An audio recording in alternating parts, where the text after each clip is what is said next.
I can't get up here without introducing you to my family because I couldn't do this without them. So we have a picture that's going to show up on screen here. This is my family. And I know what you're thinking. This is the first thing you think when you see this picture. It's the first thing everyone thinks. Don't feel guilty about it, okay? You're thinking, wow, that guy lucked out. It's true. I did. I'm very, very lucky. My family is significantly more beautiful than I am. It's like a troll married into elves or something like that. You know what I mean? Like,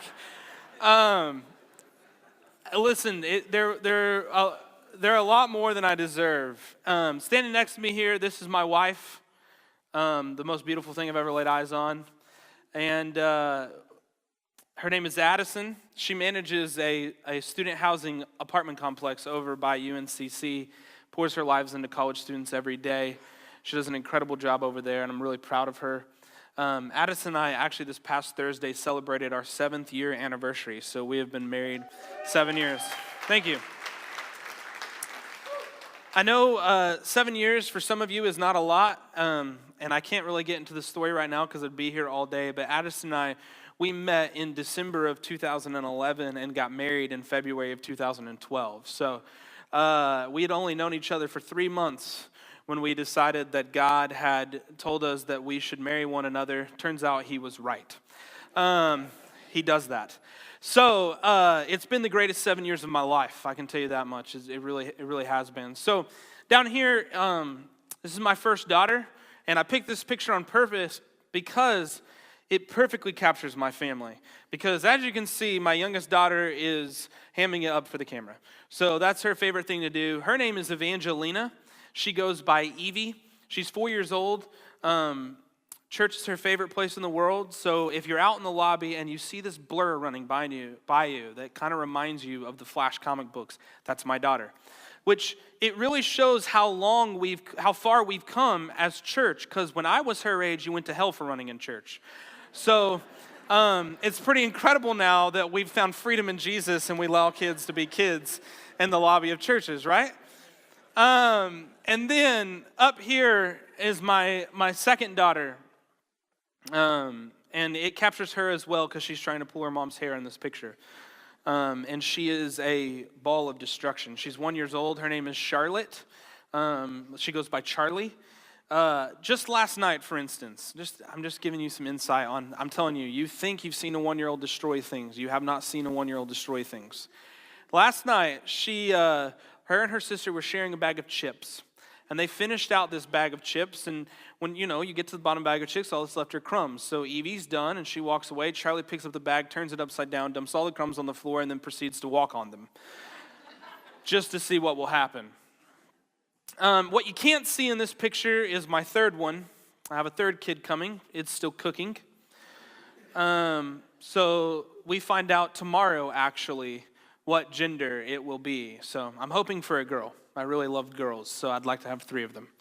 So it's okay, you can laugh. Yeah, that's my family. Listen, like David said, we've been at Venture Church for about 8 months. It really has been a true blessing for my family. It has been. I stand up here, and I'm truly and genuinely humbled to share the gospel with you guys. I really am. I cannot make it clear enough that I don't deserve to be up here. I really don't. I don't deserve my family. I don't deserve this opportunity. But that's what God does, is he takes the undeserving and puts them in a place that they don't deserve to be. And that's how I feel this morning, and I'm really thankful that you guys are allowing me to share the gospel with you, and I'm excited. So to start out this morning, I want to share a story with you about Evie, actually. Because it's very relevant to what we're going to talk about this morning, and it kind of helps us frame where we're headed in this conversation with technology. So at 4 years old, Evie, she doesn't like to put herself to sleep. She's still in that mode of like, I want dad to put me to sleep. And as a parent and a husband, I try to live my entire life with this perspective that all of the things that annoy you about kids are going to be the things you wish you could have back when they leave your house, right? So those of you with kids, you understand that. So I, instead of being annoyed every night that she wants me to put her to sleep, I approach it with joy because I know The day is going to come where she's going to leave my house, and then the person who's putting her to sleep I'm going to hate. So it's just one of those things, you know? So I soak it up. And the last few months, all right, about a month and a half actually, the last month and a half or so, as we lay down on the couch for me to kind of go through our bedtime routine and to put Evie to sleep, she has started asking, Daddy, I want to watch Bible stories. And so what I do is I put on YouTube on the TV, and I put on the Bible Project YouTube channel. For those of you that don't know, we've showcased the Bible Project here before, but it's a YouTube channel that creates animations to teach people about Jesus. And it's not necessarily targeted towards kids, but it's really fantastic animation. She loves them. Her favorite is the first episode on the book of Luke because it has baby Jesus in it. And she loves baby Jesus. So for about the past month, every night, we watch about 15 to 20 minutes of the Bible Project videos. And the other day, we were driving in the car, and I was listening to the Bible Project's podcast. And when that ended, she says to me, Daddy, where are your friends? And I thought, I don't know what she's talking about because I don't have any friends. No, that's a joke. I'm sorry. I do have friends. I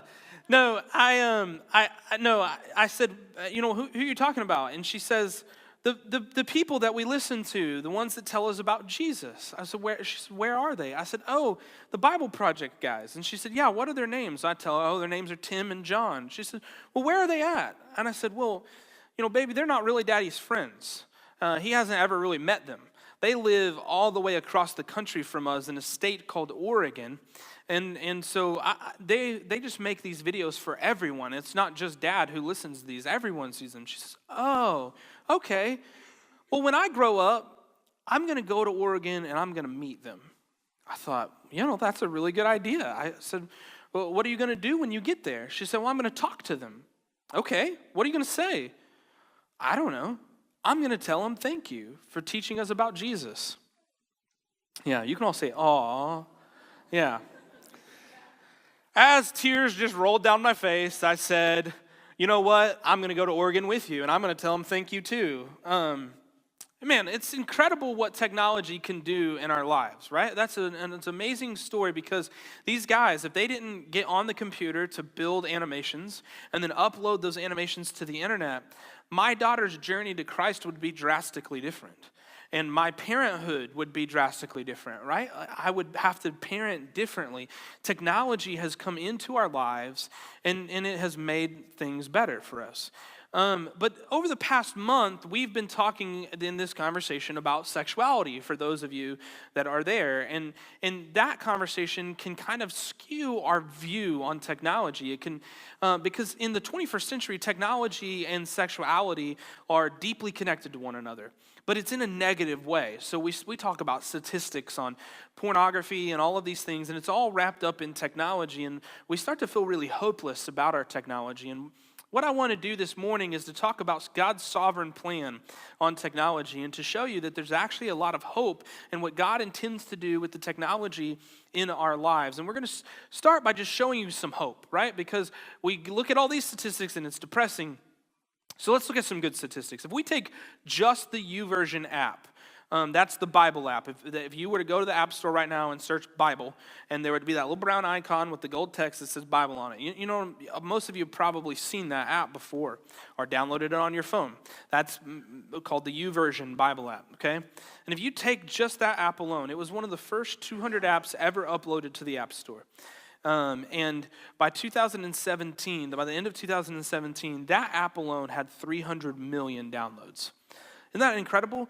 By the end of 2017, that app had been downloaded in every single country in the world. So through these people, and their technology, the Bible is now in every single country in the world. In fact, in Iraq alone, in 2017, they saw their downloads increase by 155%. So the Bible is being downloaded constantly in countries like Iraq. And in 2017, the YouVersion community, all the people that read this app, they read 532 chapters for every second in every day of the year. Isn't that amazing? what God is doing through that app is pretty incredible. And I think we're going to be able to take a step back and look at a broad view of what God is doing through technology and see his sovereign plan for our lives. But before we do that, let's get on the same page about a couple of things, because I've said technology like 50 times already.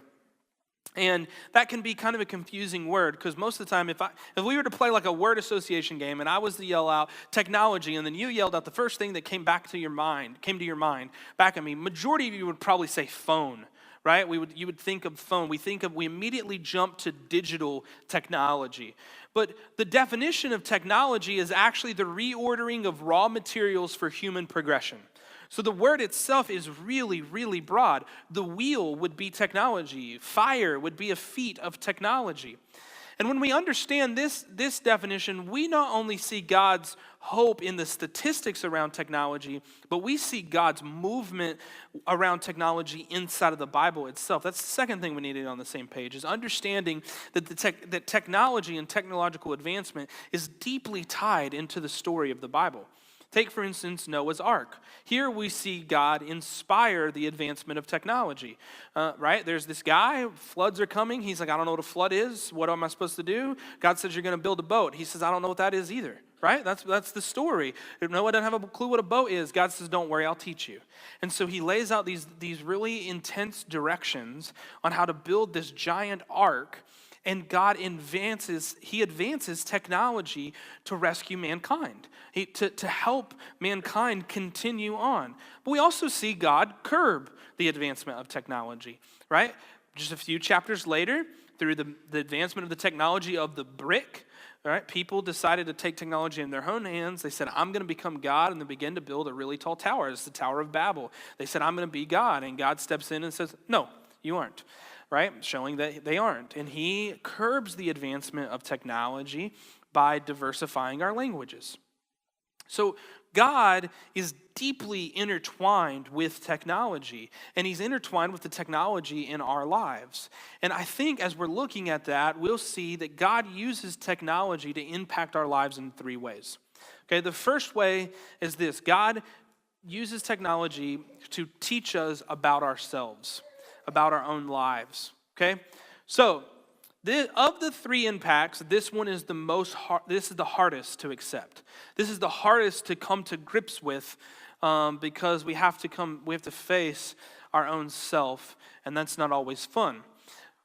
Like I said, we talk about all these statistics, we talk about all these bad things in technology, and what happens is we tend to start to believe that technology is our problem. Right? And you'll hear people say things like, well, if I just didn't have a phone, I'd be a better husband. Right? If I didn't have to have a Facebook account to keep up with my friends, I wouldn't be such a gossip. I'd be a better person. Right? And if I just didn't have to open up Instagram and take a selfie of myself, I wouldn't be so vain. Right? Like, we say those things. Well, we don't say that last one, but you think it. So, like, we start to believe that the technology is the problem. And what we have to come to grips with is that we're the problem. Okay? Our vice is not technology. Our vice is us. And wherever you go, your sin's going to follow you because it's yours. Okay? And so if you take it into the technological world, you're going to take sin into the technological world. Paul puts it this way in Romans. It's chapter 3, 10 through 12. Give him 1 second. It says, as the scriptures say, no one is righteous, not even one. No one is truly wise, no one is seeking God. All have turned away, all have become useless. No one does good, not a single one. Right? So Paul is laying it out for us. All of us have fallen short of the glory of God. None of us make righteous choices outside of Jesus. Right? And so when we open up our technology, or we begin to use our technology, whatever it may be, we don't use it in a righteous way, and then we tend to try to blame it on our unrighteousness, when in the reality, it's the sin that's eating us alive on the inside that is causing all of the problems. And that's what technology does, is it reminds us of how bad we are. It It reminds us of how bad of people we can be. And you would think at first, you're like, wow, you're really starting this off on a bright note. I'm very happy right now. And right? It sounds kind of hopeless, but it's actually kind of a hopeful thing. And because with every reminder of how bad you are comes the potent reminder of how much you need Jesus. And every time you have to face the reality that you aren't enough, you get to accept the reality that Jesus is enough. And that is really hopeful. It's really powerful. And that moves us into the second way that God is using technology to impact our lives. He uses it to remind us about ourselves, and then he uses it to draw us to him in worship. He uses it to help us worship. Just consider this room, for instance. Look around this room. We are literally surrounded by technology. Everything in this room is some sort of aspect of technology. I'm using a microphone to talk to you. You're reading stuff on a screen. We've got a table right here. There's an iPad there. There's instruments, right? And every single Sunday morning, all of these things come together to culminate in the story of the gospel so that we can share Jesus with Harrisburg. Isn't that incredible to think about? And it doesn't just start in the 21st century. If you were to open up Chronicles and start reading through the story of how David's laying out and commanding all of these Levites, right? David commands 4,000 Levites to pick up instruments that David himself invented and to worship God with them. God uses technology to help us worship, but the worship isn't just this external expression of worship. It's more than that. He uses technology to help us process who he is and how he interacts with the world. Consider the technology of smelting, the technological advancement of smelting, where we take metal and melt it down through fire to purify it. Right? That didn't exist in the world at all the time. Someone came up with that idea. And now it quickly became the number one language that we use to describe what God is doing as he sanctifies us. I'm sure if you've been in church a lot of your life, you've heard the phrase before, God is just testing you. And we like to think, sometimes we think God's giving us a test and we have to fill out the right answer, but that's not what he's doing. This comes from the idea of smelting. You're testing the metal to see if it's purified. God is testing you to see if you're purified. And we wouldn't even understand this process at all if it wasn't for the technological advancement of smelting that allowed us to understand what purification is, and that takes us deeper into the story of sanctification. Finally, God, He uses this in this worship. He uses it to draw us to him. 500 years ago, I'm not there just yet. 500 years ago, if you wanted to read the Bible, you would have to go to your local church, and if you could read, and if they had one in English, then you could read it there at the local church, right? And those are both big ifs. Now, if you want to read the Bible, you pull something out of your pocket and read it. Every single one of you carry a Bible in your pocket, okay? This is God saying, come to me. This is God drawing you to him. He's making his story and his word readily available. One of the biggest things that Jesus did on his time on earth was to tear down this barrier between the Pharisee and the layman, the priest and the not priest. And that goal has been completely realized through technological advancement. Today, you can download apps that will allow you to read commentaries and language interpretations. You can listen to podcasts who go in deep understanding about what Scripture is. Scripture is absolutely and completely readily available to you today, and none of that would have happened without technology. God is using technology to draw us to him and worship. And that brings us to the third way that God is going to uses technology to impact our lives, and the question of what's he drawing us to. God uses technology to rescue us. So the Roman cross, let's talk about that for a second. The Roman Empire was known for its technological advancement in torture. See, they took over all these little countries, and what would happen is those little countries would be like, I don't want to be taken over anymore. And a rebellion would start up, and Rome would thwart that rebellion. And what they would do is they would take these rebels, and they were like, look, just torturing them and beating them and killing them, that's not enough. We got to brutalize them. We need to humiliate them. Someone invent something. So this person, really terrible person, was like, you know what we'll do? We'll take two pieces of wood and we'll tie them together. And then we'll lay that person down on those pieces of wood and we'll nail them to the wood after they've been tortured and beaten. And then we'll hoist them up in a public place for everyone to see them hanging on this wood so that they have to suffocate and drown in their own blood while everyone watches. It was technology in its worst form. It was technology in its most evil moments. But it's here in the technological advancement of the cross that we see God's character most clear. Because what men developed for good, men developed for evil, God called for good. Right? Consider the story of Joseph. Okay? Joseph was a younger brother. Some of you out there in the room are younger brothers and you understand this, right? He was a younger brother and he had these older brothers, and Joseph was his dad's favorite. And so his brothers hated him, so they're like, you know what we're going to do? We're going to sell him to slavery. Because that's what you do when your younger sibling annoys you. You sell them to slavery. That's how it works. So they sell him into slavery, right? And through God's providence and ordination, he begins to rise up through the ranks of Egypt. And eventually he becomes the right-hand man to Pharaoh. He becomes Pharaoh's vice president.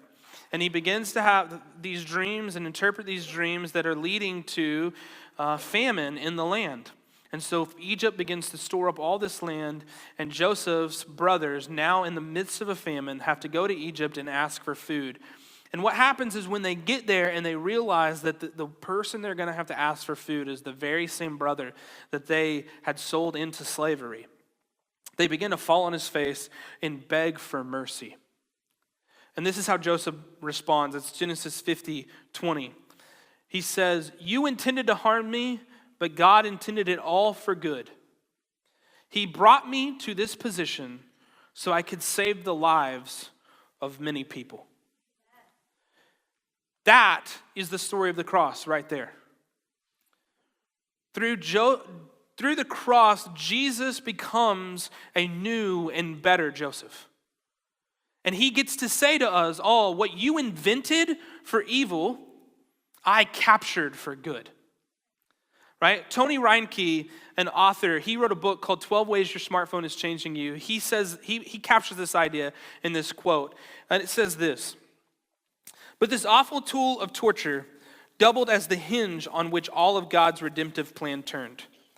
God created trees to serve man, but man invented crosses to destroy man. In the darkness of this most evil moment, God's entire plan for the glorious new city took a decisive step forward. Through an evil use of technology, a man killed the author of life. Yet God was sovereign over the entire process. By a cosmic paradox that will never be eclipsed, and the naked torture of shame before the eyes of man, Christ exposed all the forces of evil to the shame of stripped naked defeat. Evil was defeated by technology, all by God's sovereign design. Technology, even in the hands of the most evil intention of man, is never outside the overruling plan of God. In this case, Calvary was hacked. God broke into the technology of the cross and with a little twist reversed its function. God does this. He makes a mockery of our evil technologies through his sovereign hackery." Yeah. So what we see at the cross is God using technology to rescue us. Jesus is the new and better Joseph, right? And he says to us, what you made for evil, I'm making good. He's also the new and better Noah, making the eternal ark to rescue us all. This is what God does. He takes the technology in our lives and he ordains them for our rescue. So, we've seen this morning how God uses technology to remind us how bad we are. How God uses technology to help us worship him and draw us to him in worship. And then most importantly, we've seen technology rescue us and how God uses technology to rescue us. So now the question is, what do we do? Once we have this revelation of technology and we're looking around at our technology and saying, okay, I understand now there's this ordination and sovereign plan over our technology, but what am I supposed to do? Well, I think we can respond in two ways. The first way is this. We have to approach our technology and our lives with a deeper sense of purpose and meaning. See, what happens is a lot of times when we log into the digital world, we forget that God exists in that world as well. When we get in our car and sit down in our seat, we forget that God ordained the creation of that vehicle. It's not a malicious thing. We're not like, you know what, I'm going to go on Facebook so I don't have to think about God today. It's an apathetic thing. We just aren't orienting our technological use around the providence of God. We don't think about it.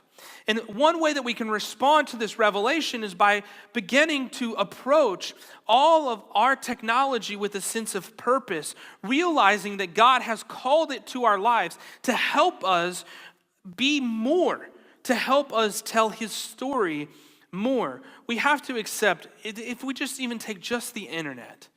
Today, the internet is the largest mission field in the history of the world. And every single time one of us logs onto it, we become missionaries, called to share the story of Jesus in our lives. We have to respond with purpose. The second way that we have to respond is we have to listen to the rescue. See, when we start to talk about all this, and you are thinking, all right, I'm about to leave here. What can I do with purpose? And what starts to happen is you start to think about all the ways that you're inadequate, that you aren't good enough. You're like, well, you started this out by telling me exactly how broken that I was, and you're telling me that every time I look at my phone, I'm going to be reminded how broken I am. How on earth am I supposed to also log into Facebook and not gossip, but share the gospel? I don't understand how this works. I'm not good enough. This purpose that you're talking about is too heavy. And that's why the second way that we respond is we have to realize that we are not intended to carry this purpose alone.